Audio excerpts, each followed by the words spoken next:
यदि आप acidity, gas और कब्ज की दवाइयां लंबे समय से खा रहे हैं और फिर भी कोई राहत नहीं मिल रही है, तो शायद प्रॉब्लम पेट में नहीं कहीं और है। हो सकता है आप सिम्टम का इलाज कर रहे हैं और असली कारण कुछ और है। और अगर ये सच है तो आपका पूरा ट्रीटमेंट अप्रोच बदल सकता है। तो आज हम समझेंगे गट प्रॉब्लम का असली रूट कॉज क्या है और इसे सही तरीके से कैसे ठीक किया जाए। क्या आपने कभी एक्सपीरियंस किया है जब आप बहुत ज़्यादा टेंशन में होते हैं तो पेट में जलन बढ़ जाती है, या फिर गैस, ब्लोटिंग, कब्ज और लूज मोशन शुरू हो जाती है। इंटरव्यू से पहले पेट खराब होना, लड़ाई के बाद भूख गायब होना, डेडलाइन के समय एसिडिटी का बढ़ जाना। क्या ये सिर्फ कोइंसिडेंस है? जी नहीं।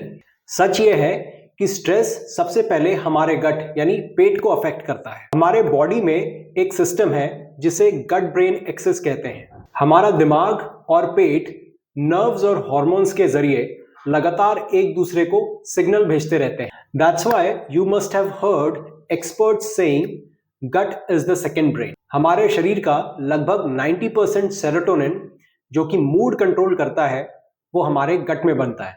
अब जरा सोचिए, अगर आपका पेट खराब है तो मूड खराब होगा या नहीं? अब कुछ रियल लाइफ एग्जांपल से समझते हैं। हमारे योगा मेडिटेशन स्टूडियो में एक व्यक्ति आए थे। उन्हें हर शाम एसिडिटी होती थी। कई डॉक्टर्स को दिखाया।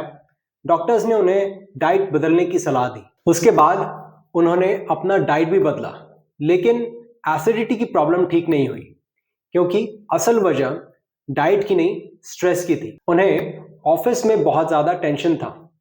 बॉस का उन पे बहुत ज़्यादा प्रेशर रहता था और उनका बॉस उनसे बहुत ज़्यादा खराब व्यवहार करता था। जब वो योगा मेडिटेशन करने लगे और एनएलपी टेक्निक्स के थ्रू जब हमने उनके बॉस को लेकर जो एंकरिंग हो गई थी उसे खत्म किया, तो उनकी एसिडिटी ठीक हो गई। एक दूसरे एग्जाम्पल से समझते हैं। स्टूडेंट्स को अक्सर एग्जाम्स के समय लूज मोशंस की प्रॉब्लम हो जाती है। ऐसा इसलिए होता है क्योंकि बॉडी जो है फाइट और फ्लाइट मोड में चली जाती है और इसी वजह से जो डाइजेशन है वो डिस्टर्ब हो जाता है। अब हम जानते हैं कि स्ट्रेस हमारे गट को कैसे डैमेज करता है। पहला, बॉडी कॉर्टिसोल रिलीज करती है। दूसरा, ब्लड डाइजेशन से हटकर मसल्स की तरफ जाता है। तीसरा, गट मूवमेंट स्लो हो जाता है। चौथा, एसिड प्रोडक्शन बढ़ने लगता है।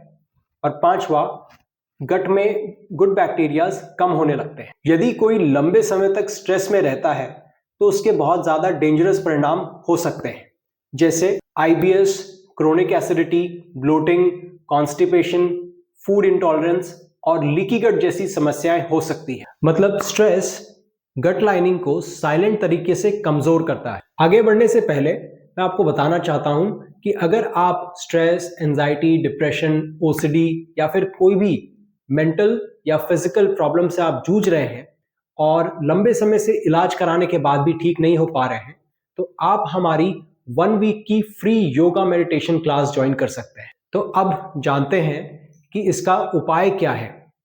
अगर स्ट्रेस गट को डिस्ट्रॉय कर रहा है तो हीलिंग भी माइंड से होगी, क्योंकि स्ट्रेस बॉडी की नहीं, माइंड की प्रॉब्लम है। पहला है deep breathing. Daily 5 minute practice करने से वेगस नर्व एक्टिवेट होती है और मन बहुत शांत होता है। दूसरा है जर्नलिंग। जो बातें दिल में हैं उसे कागज पर लिख दीजिए। जैसे ही मन हल्का होगा, गट भी रिलैक्स हो जाएगा। तीसरा है screen detox before sleep. Less screen time at night equals happy gut in the morning. अगर आपका पेट बार बार खराब रहता है तो सिर्फ दवा मत बदलिए, अपने जिंदगी से टेंशन को भी कम कीजिए। हो सकता है आपका गट हेल्प मांग रहा हो, तो आप अपने लाइफ से स्ट्रेस को कम कीजिए, पेट अपने आप ठीक होने लगेगा। अगर आपको ये वीडियो नॉलेजेबल लगा हो तो इस वीडियो को आप अपने दोस्तों के साथ शेयर करें, इस वीडियो को लाइक करें और चैनल को भी सब्सक्राइब जरूर करें।